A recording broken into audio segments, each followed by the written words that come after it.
Salam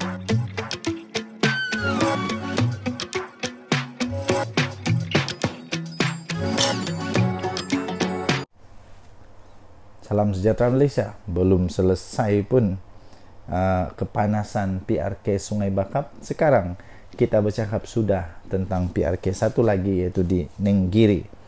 Di Nenggiri, PRK Nenggiri, Zulfakar C. Arifin disebut antara calon bersatu. Wow, awal juga kali ini ya. Harap-harap calon kali ini tidak ada ISO. Nah, dua pemimpin tempatan antara tiga calon bersatu yang pada pilihan raya kecil, tiga calon bersatu pada pilihan raya kecil PRK Dewan Undangan Negeri Dun Nenggiri. Mereka itu adalah Ketua Bersatu untuk Bahagian Krai, Kuala Krai, Zulfakar Dahalan, dan bekas Timbalan Ketua Bahagian Bersatu Gua Musang, C. Arifin Hussein Antara. Seorang lagi nama yang turut disebut ialah ahli bersatu yang sebelum ini bekas Ketua Pemuda UMNO Gua Musang, Syekh Razali Hamad. Memetik BH, tiga nama itu antara yang disebut-sebut dan dikatakan sudah diangkat oleh Bersatu Negeri kepada pucuk pimpinan. Daripada tiga nama berkenaan, Syekh Razali dan Syekh Arifin adalah calon tempatan, manakala Zulfakar adalah calon input dari Kuala Krai. Tapi persoalan seterusnya adalah, adakah di PRK Nenggiri ini PAS akan berdiam diri? Adakah PAS akan okey tak apa, ambillah bersatu? Kita lihat bila calon bersatu banyak besar kemungkinan kalah, bila calon PAS besar kemungkinan menang. Jadi adakah PAS mahu risiko yang tinggi itu berlaku sekali lagi untuk di Nenggiri? Kalau saya tidak silap, anda bolehlah komen waktu di Kuala Kubu Baru calonnya dari Bersatu atau calon daripada PAS. Menang, kalah, di Sungai Bakap calonnya itu saya sahkan, saya ingat lagi calonnya daripada PAS. Kemenangan kepada PAS dengan cukup bergaya. Jadi, adakah PAS akan berdiam diri? Adakah anda rasa PAS bersedia untuk memberikan laluan dengan mudah kepada Bersatu? Nah, inilah masalah PAS dengan Bersatu. Dua-dua mau. Okey. Apapun, kita doakanlah semoga yang baik-baik berlaku pada pilihan raya ini. Kalau perlu untuk dilaksanakan semula, kita doakan semoga baik-baik sahaja pilihan raya ini, supaya tidak ada provokasi keterlaluan dan sebagainya. Okey, Denyut Nadi Suara Rakyat bergema di channel ini. Jangan lupa untuk tekan butang subscribe, like dan share. Malaysia kita punya. Cintai Malaysia aku, kita jaga kita. Bye-bye.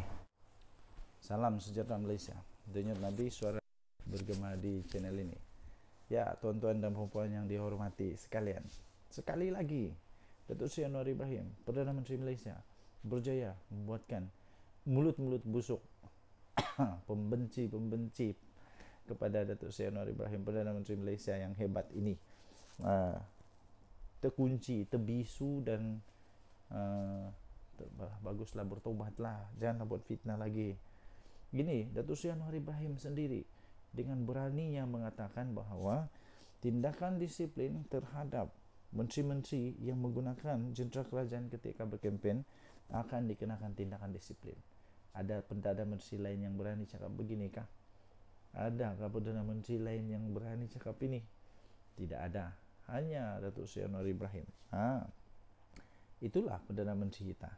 Walaupun banyak keputusan dia yang tidak populis. Rupanya baru tadi saya belajar erti perkataan populis, iaitu keputusan-keputusan yang sebenarnya baik tapi tidak dapat menyenangkan hati orang yang mengharapkan sesuatu yang yalah tidak popular lah, tapi keputusan itu sebenarnya baik. Tindakan disiplin akan dikenakan kepada menteri yang guna jentera kerajaan. Perdana Menteri Datuk Seri Anwar Ibrahim berkata tidak akan teragak-agak untuk mengambil tindakan disiplin terhadap mana-mana menteri kabinetnya yang jika terdapat bukti telah menggunakan jentera kerajaan semasa pilihan raya diadakan. Anwar menegaskan ia adalah keputusan Jemaah Menteri supaya mana-mana menteri, penjawat awam mahupun agensi kerajaan untuk tidak menggunakan jentera kerajaan sebaik selepas hari penamaan calon. Ini kerana ada kaitan dengan prinsip yang kita bawa, iaitu membentas rasuah, kata beliau. Budaya rasuah yang kita tidak mahu diteruskan. Tapi kalau umpamanya penerusan projek sebelum hari penamaan calon, saya tidak fikir ia perlu dibangkitkan, kata beliau. Kalau ada pelanggaran, ia tentunya Jemaah Menteri harus dikenakan tindakan disiplin kerana telah melanggar keputusan Jemaah Menteri. Katanya semasa sesi waktu pertanyaan Menteri pada sidang Dewan Rakyat hari ini. Perdana Menteri menjawab satu soalan tambahan daripada Datuk Awang Hashim PN Pendang yang ingin tahu sama ada kerajaan bersedia untuk menghentikan budaya seperti pelaksanaan pengumuman projek baru di suatu kawasan yang terlibat pilihan raya. Ini sebenarnya siapa yang buat? Siapa yang dulu buat? Denyut nadi Suara Rakyat bergema di channel ini. Jangan lupa tekan butang subscribe, like dan share. Saya percaya Perdana Menteri Malaysia Dr. Sri Anwar Ibrahim adalah yang benar-benar berani, benar-benar satu-satunya Perdana Menteri yang betul-betul berani mengatakan yang benar. Walaupun apa yang dia cakap ini mungkin tidak populis, tidak menyebabkan orang suka dia, tapi dia tetap cakap. Dia cakap di mana? Di Dewan Rakyat. Jangan pula lidah bercabang, lain di depan, lain dibuat, lain di belakang. Jangan pula tidak konsisten. Kau boleh buat, orang lain tak boleh buat. Kalau orang lain buat haram, kau buat sedekah. Kalau orang lain buat masuk neraka, kau buat sebab itu macam-macam lah alasan. Datuk Seri Anwar Ibrahim, Perdana Menteri terbaik Malaysia. Denyut nadi Suara Rakyat bergema di channel ini. Bye-bye. Salam sejahtera Malaysia. Ingat SPRM sekarang berdiam diri? Tidak. Ingat SPRM pilih bulu? Tidak. Apapun tomahan, apapun alasan, apapun yang disebut macam-macam, salah guna kuasa lah, kata inilah, menggunakan badan kerajaan lah, itu semua salah. Buktinya SPRM turut menjalankan tugas dengan penuh berintegriti, penuh amanah dan tanpa kompromi. Inilah kerajaan yang terbaik. Terbaru 6 jam di pejabat HRD Corp, SPRM angkut 3 kotak dokumen. Mesti mahathir kalau dia baca ni berita, mesti dia dia rasa wow, dia rasa wow, 3 kotak dokumen. Mungkin dia senyum-senyum sengih-sengih lah. Selepas hampir 6 jam bertandang ke ibu pejabat HRD Corp hari ini, Pegawai Suruhanjaya Pencegahan Rasuah Malaysia SPRM dilihat meninggalkan bangunan itu dengan membawa 3 kotak bersama mereka. Kotak apa tu? Tak dokumen ke? Kotak-kotak itu dipercayai berisi dokumen yang berkaitan dengan HRD Corp yang dikaitkan dengan pendedahan. Dalam laporan Ketua Audit Negara LKAN dan Jawatan Kuasa Kira-kira Wang Negara PAC. Dokumen tersebut difahamkan bagi tujuan siasatan.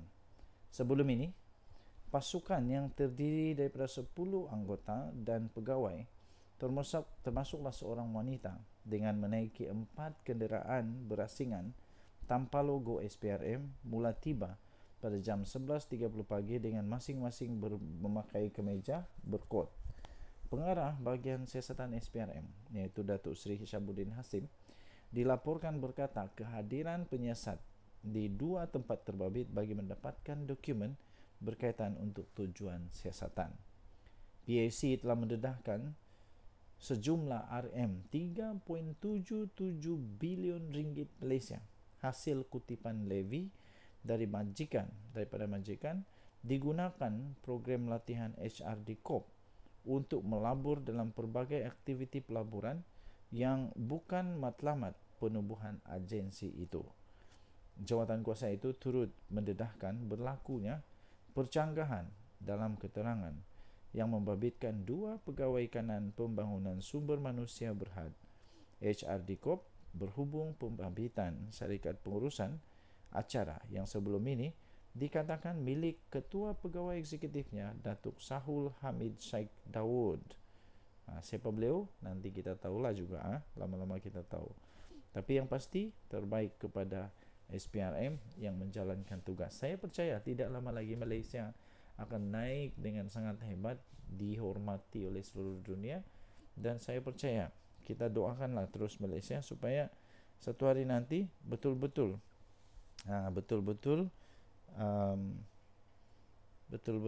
tidak ada lagi rasuah. Saya pun sudah cukup bosan dengan perkataan rasuah ni. Kenapa lah orang-orang ni tidak pandai berhenti berasuah? Sudah kaya masih berasuah. Tidak cukup lagi kah dengan kekayaan? Kalau tidak cukup, buatlah bisnes. Kenapa perlu rasuah-merasuah? Buat bisnes yang betul. Saya percaya semua itu ada hukuman. Kalau tidak dapat di dunia, dapat di akhirat. Apa pendapat anda? Jendut Nadi Suara Rakyat. Bergema di channel ini. Bye-bye. Salam sejahtera Malaysia. Denyut Nadi Suara Rakyat bergema di channel ini. Ramai yang bertanya-tanya kepada saya, apa seterusnya yang telah terjadi kepada kes-kes yang melibatkan orang-orang besar di dalam Bersatu yang berkaitan dengan banyak dana ketika Perikatan Nasional Memerintah Negara Malaysia. Dan akhirnya hari ini Adam Radlan memfailkan representasi tuduhan rasuah dan ubah wang haram. Peguam Rajan Navaratnam memaklumkan hakim bagi Mahkamah Session representasi itu diserahkan kepada pejabat peguam negara pada 4 Julai yang lepas. Timbalan Ketua Bahagian Bersatu, Timbalan Ketua Bahagian Bersatu untuk Segambut, iaitu Adam Radlan Adam Muhammad, telah mengemukakan satu representasi kepada Jabatan Peguam Negara berhubung dengan 12 pertuduhan rasuah dan pengubahan wang haram yang berkaitan dengan projek Jana Wibawa yang dihadapinya. Peguam iaitu Rajan Navaratnam yang mewakili Adam Radlan 43 tahun memaklumkan kepada Hakim Mahkamah Session iaitu Suzana Hussein bahawa representasi itu diserahkan kepada pejabat peguam negara pada 4 Julai yang lepas. Tuan-tuan dan puan-puan yang dihormati sekalian, memang agak mengejutkan bila Ketua Bahagian Bersatu Segambut ini nampaknya telah pun dikenakan hukuman, dikenakan pertuduhan berhubung dengan 12 pertuduhan rasuah dan pengubahan wang haram berkaitan dengan projek Jana Wibawa. Ini pada ketika siapa memerintah? Ketika Muhyiddin Yassin jadi pemerintah. Tetapi walaupun begitu, ingat di Malaysia kita ada undang-undang. Seseorang belum lagi bersalah sehingga mahkamah mengatakan, undang-undang mengatakan dia bersalah. Jadi untuk kes ini dia belum bersalah, tetapi disahkan dia ada 12 pertuduhan rasuah dan pengubahan wang haram. Hebat betul pada ketika Muhyiddin jadi Perdana Menteri. Macam kita pernah ingat dulu, ada seorang juga yang macam begini juga. Pihak pendakwaan memerlukan masa sebulan untuk meneliti dan mengkaji representasi yang dikemukakan oleh anak guam kami. Oleh itu kami mohon penangguhan perbicaraan kes yang ditetapkan pada bulan ini, kata peguam itu. Beliau berkata demikian selepas saksi pendakwaan yang pertama selesai memberikan keterangan perbicaraan untuk kes Adam Radlan yang berdepan 5 pertuduhan rasuah dan 7 pertuduhan pengubahan wang haram.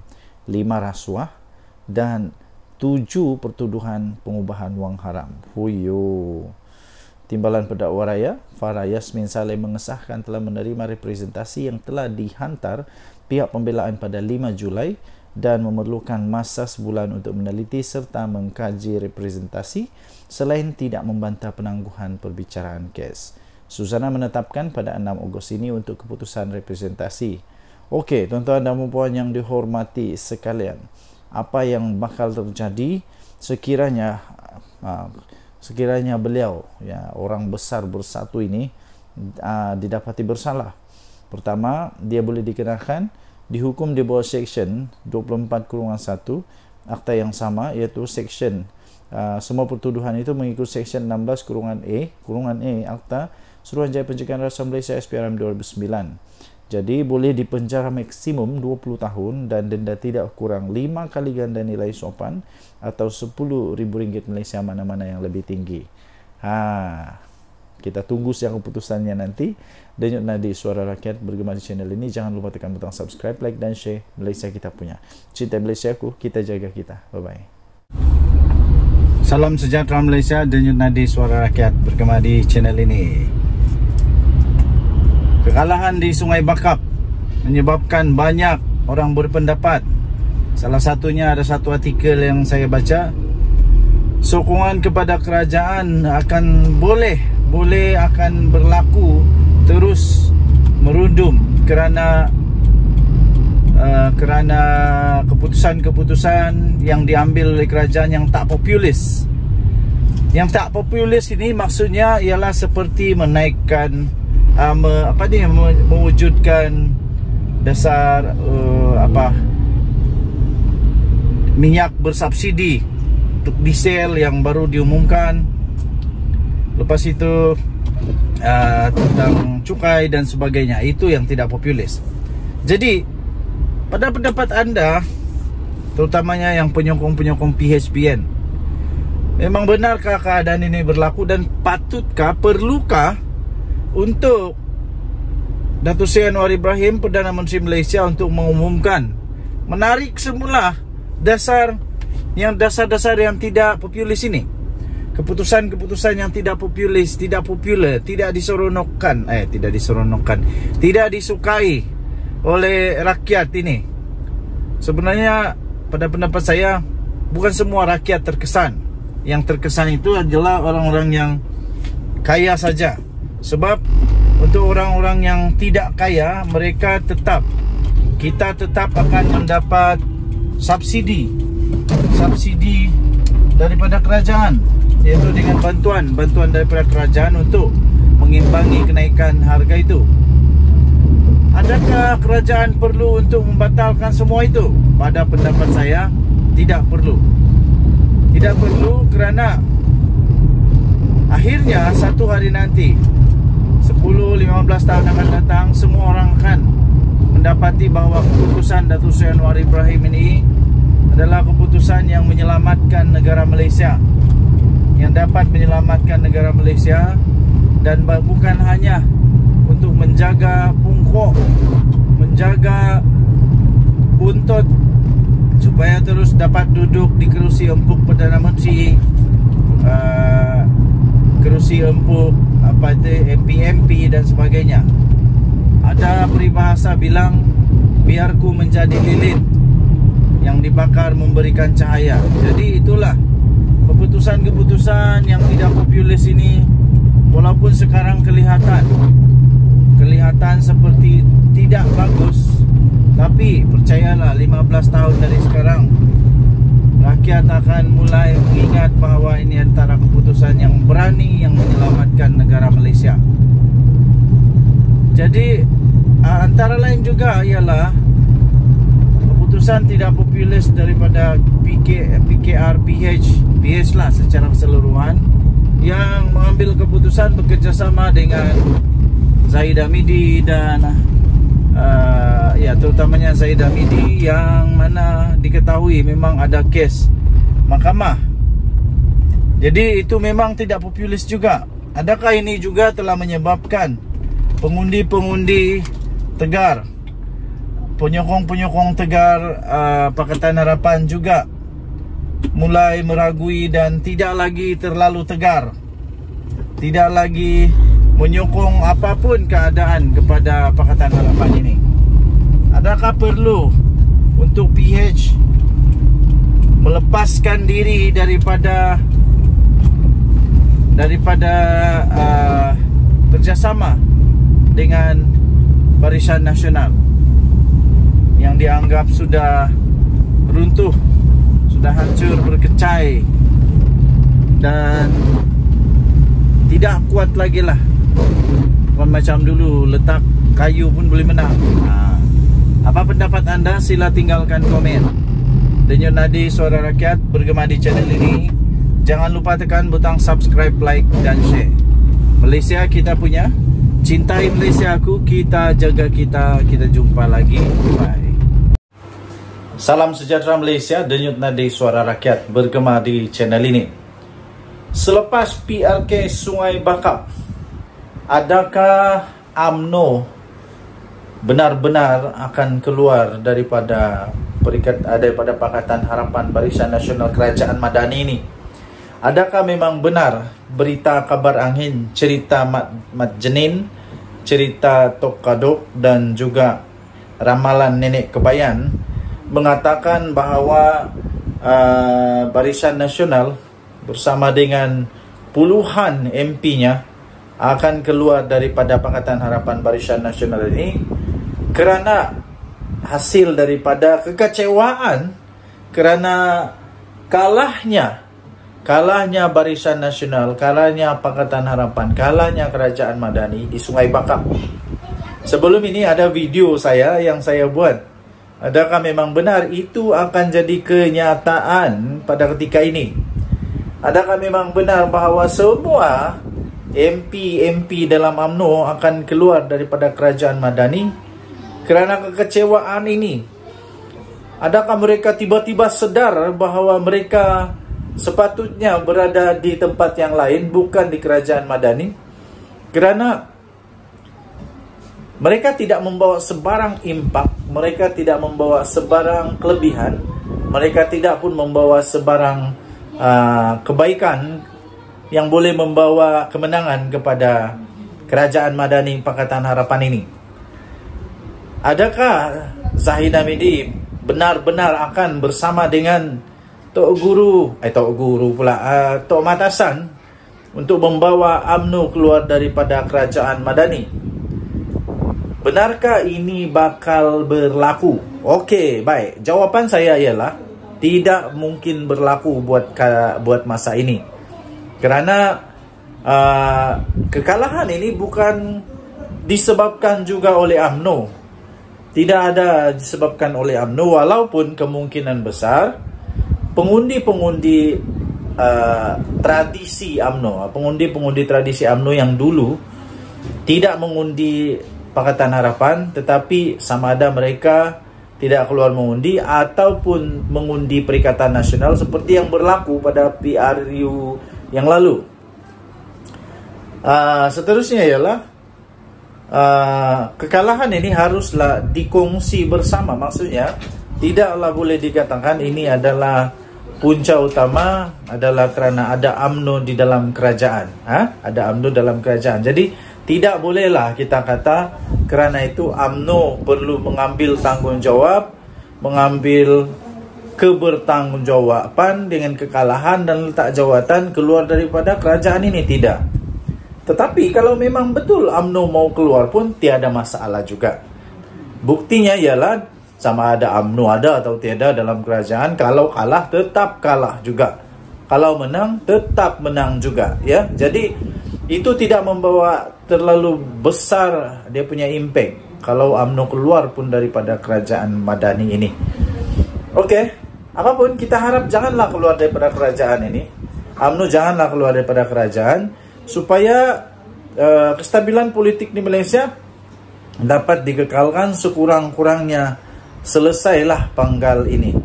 Biarlah kalau mau tumbang pun biar tumbang pada pilihan raya, bukan tumbang pada tebuk-tebuk atap, pada pintu belakang, pada macam-macam pengkhianatan dan sebagainya. Itu tidak seronoklah. Okey, bertahanlah. Ada 3 tahun lagi, paling lama pun 3 tahun lagi untuk kita tukar balik kerajaan ini kalau perlu. Denyut Nadi Suara Rakyat bergema di channel ini. Jangan lupa tekan butang subscribe, like dan share. Bye-bye. Salam sejahtera Malaysia. Denyut Nadi Suara Rakyat bergema di channel ini. Ramai yang bertanya-tanya kepada saya, apa seterusnya yang telah terjadi kepada kes-kes yang melibatkan orang-orang besar di dalam Bersatu yang berkaitan dengan banyak dana ketika Perikatan Nasional Pemerintah Negara Malaysia.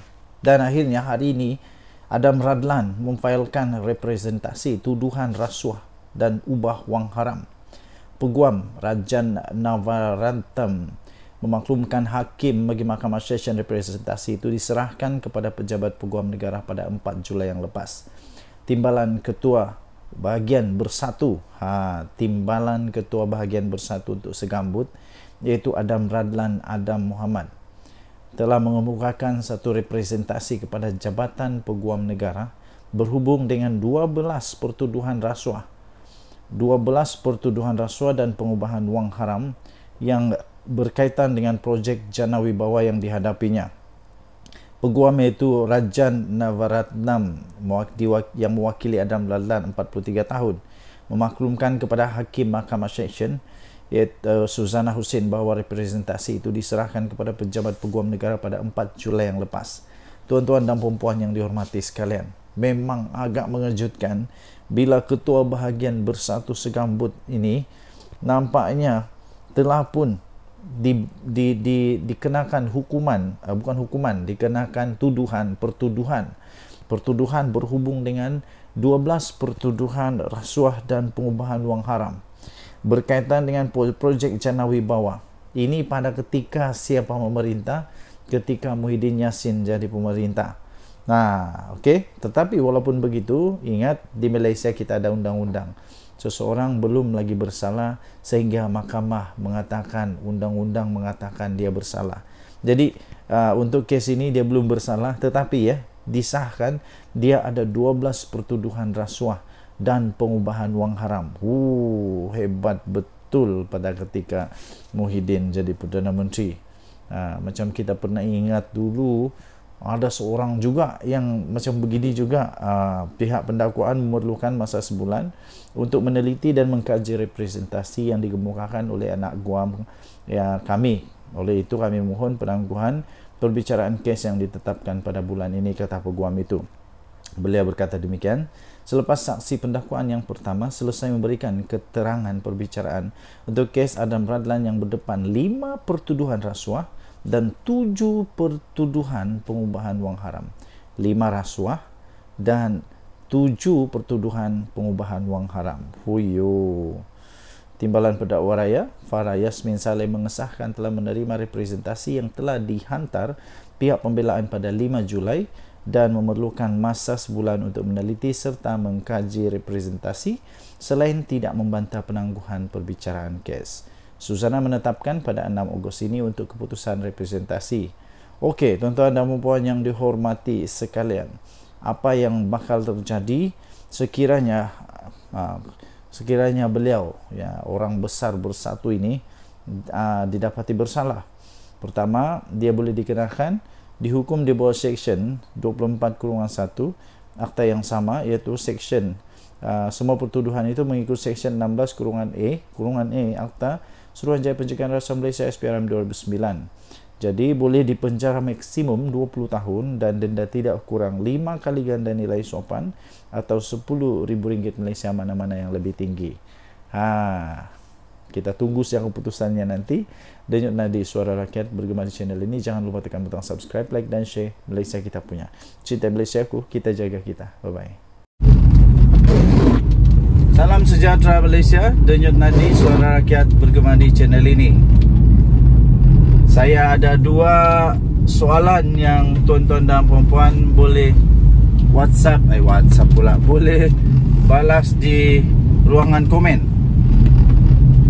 Soalan yang pertama, kalau pilihan raya umum diadakan pada bulan September, contoh andai kata tiba-tiba bubar parlimen kerana Datuk Seri Anwar Ibrahim, kononnya saja, walaupun tidak mungkin berlaku, tapi konon sajalah, kita anggap konon sajalah.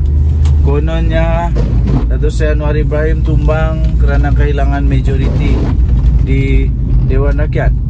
Kalau pilihan raya diadakan pada bulan September, katakanlah, pada pendapat anda siapa yang bakal menang? dalam pilihan raya itu? Adakah tetap akan menang oleh Pakatan Harapan atau Perikatan Nasional atau Barisan Nasional?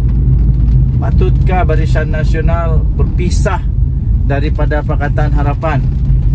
Patutkah UMNO untuk mencuba nasib sekali lagi untuk bertanding secara gentleman, yaitu secara solo, tidak mengharapkan mana-mana gabungan lain kecuali Barisan Nasional sahaja? Siapa yang bakal menang? Adakah Perikatan Nasional yang bakal menang dengan bergaya sekali lagi? Dan soalan kedua ya tuan-tuan dan puan-puan yang dihormati sekalian, kalaupun tiba-tibalah Pakatan Harapan kalah, Perikatan Nasional menang, soalan kedua ialah siapa yang layak untuk jadi Perdana Menteri Malaysia untuk menggantikan Datuk Seri Anwar Ibrahim? Itulah masalahnya sebenarnya. Masalah paling besar ialah siapa yang layak untuk ganti Datuk Seri Anwar Ibrahim untuk jadi Perdana Menteri. Adakah Hadi Awang tapi Muhyiddin setujukah? Adakah Dr. Samsuri, Menteri Besar Terengganu, tapi Hamzah Zainuddin dan Azmin Ali setujukah kalau PAS yang memerintah? Inilah persoalan paling besar. Persoalan paling besar sebenarnya ialah bukan menang kalah, tapi siapa yang boleh jadi Perdana Menteri. Soalan seterusnya ialah masihkah PAS mahu Muhyiddin jadi Perdana Menteri? Sanggupkah PAS untuk menjadi, sekali lagi, menjadi parti paling banyak menang, tapi akhirnya parti yang tidak pernah jadi kerajaan Perdana Menterinya daripada parti itu? Maukah? Okey, jadi tinggalkan komen anda. Apa pendapat anda? Siapa sebenarnya yang boleh jadi Perdana Menteri? Muhyiddin Yassin pun rasanya PAS sudah tidak mau jadi Perdana Menterinya Muhyiddin Yassin. Takkanlah Mahathir pula. Mahathir langsung tidak sudah kaki, sebab dia bukan MP, kecuali dia menang lah. Tapi baru-baru ini pilihan raya kalah teruk habis Mahathir. Jadi siapa yang layak untuk ganti Datuk Seri Anwar Ibrahim? Yang saya nampak tiada lah. Belum ada lagi. Belum ada lagi. Tinggalkan komen anda. Denyut nadi suara rakyat bergema di channel ini. Jangan lupa tekan butang subscribe, like dan share. Bye bye. Salam sejahtera Malaysia. Denyut nadi suara rakyat bergema di channel ini. Ramai yang bertanya-tanya kepada saya, apa seterusnya yang telah terjadi kepada kes-kes yang melibatkan orang-orang besar di dalam Bersatu yang berkaitan dengan banyak dana ketika Perikatan Nasional memerintah negara Malaysia. Dan akhirnya hari ini Adam Radlan memfailkan representasi tuduhan rasuah dan ubah wang haram. Peguam Rajan Navaratnam memaklumkan hakim bagi Mahkamah Session representasi itu diserahkan kepada pejabat peguam negara pada 4 Julai yang lepas. Timbalan Ketua Bahagian Bersatu, Timbalan Ketua Bahagian Bersatu untuk Segambut, iaitu Adam Radlan Adam Muhammad, telah mengemukakan satu representasi kepada Jabatan Peguam Negara berhubung dengan 12 pertuduhan rasuah dan pengubahan wang haram yang berkaitan dengan projek Jana Wibawa yang dihadapinya. Peguam iaitu Rajan Navaratnam yang mewakili Adam Radlan 43 tahun memaklumkan kepada Hakim Mahkamah Session iaitu Suzana Hussein bahawa representasi itu diserahkan kepada pejabat peguam negara pada 4 Julai yang lepas. Tuan-tuan dan puan-puan yang dihormati sekalian, memang agak mengejutkan bila Ketua Bahagian Bersatu Segambut ini nampaknya telah pun dikenakan hukuman, dikenakan pertuduhan berhubung dengan 12 pertuduhan rasuah dan pengubahan wang haram berkaitan dengan projek Jana Wibawa. Ini pada ketika siapa memerintah? Ketika Muhyiddin Yassin jadi pemerintah. Okey, tetapi walaupun begitu, ingat di Malaysia kita ada undang-undang. seseorang belum lagi bersalah sehingga mahkamah mengatakan, undang-undang mengatakan dia bersalah. Jadi untuk kes ini dia belum bersalah, tetapi ya disahkan dia ada 12 pertuduhan rasuah dan pengubahan wang haram. Hebat betul pada ketika Muhyiddin jadi Perdana Menteri. Macam kita pernah ingat dulu, ada seorang juga yang macam begini juga. Pihak pendakwaan memerlukan masa sebulan untuk meneliti dan mengkaji representasi yang dikemukakan oleh anak guam kami. Oleh itu kami mohon penangguhan perbicaraan kes yang ditetapkan pada bulan ini, kata peguam itu. Beliau berkata demikian selepas saksi pendakwaan yang pertama selesai memberikan keterangan perbicaraan untuk kes Adam Radlan yang berdepan 5 pertuduhan rasuah dan 7 pertuduhan pengubahan wang haram. 5 rasuah dan 7 pertuduhan pengubahan wang haram. Timbalan Pendakwa Raya Farah Yasmin Saleh mengesahkan telah menerima representasi yang telah dihantar pihak pembelaan pada 5 Julai dan memerlukan masa sebulan untuk meneliti serta mengkaji representasi selain tidak membantah penangguhan perbicaraan kes. Susana menetapkan pada 6 Ogos ini untuk keputusan representasi. Okey, tuan-tuan dan puan yang dihormati sekalian, apa yang bakal terjadi sekiranya beliau, orang besar bersatu ini didapati bersalah? Pertama, dia boleh dikenakan dihukum di bawah Seksyen 24/1 Akta yang sama, iaitu Seksyen semua pertuduhan itu mengikut Seksyen 16/A Akta Suruhanjaya Pencegahan Rasuah Malaysia SPRM 2009. Jadi boleh dipenjara maksimum 20 tahun dan denda tidak kurang 5 kali ganda nilai sopan atau RM10,000 Malaysia, mana-mana yang lebih tinggi. Kita tunggu siang keputusannya nanti. Denyut nadi Suara Rakyat bergema di channel ini. Jangan lupa tekan butang subscribe, like dan share. Malaysia kita punya. Cinta Malaysia ku, kita jaga kita. Bye-bye.